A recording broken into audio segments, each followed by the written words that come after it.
Assalomu alaykum. Sizlar bilan juda ham mazali pirojni tayyorlaymiz. Tuxumimizni oqiga shakarimizni solib, oppoqdek holatga kelguncha mikser qilib olamiz.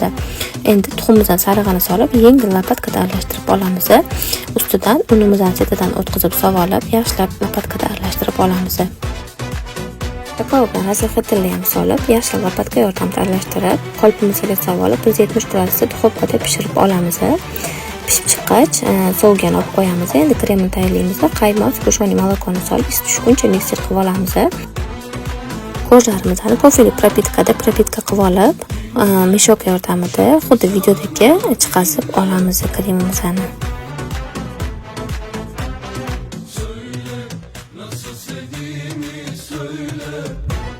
Orasiga nachinkani banandan foydalandim. Bananni terib chiqamiz. Orasiga ustidan yana krem surib olamiz.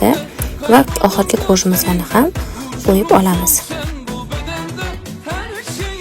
Qo'shimizning ustidan kremni chiqazib olamiz. Videodagi qilib, endi chiqazib bo'lgandan keyin ustidan qo'shimizdan ozgina olib qo'yib, ustiga maydalab sepib yuboramiz. Juda ham mazali, tayyorlab ko'rishlarni maslahat beraman.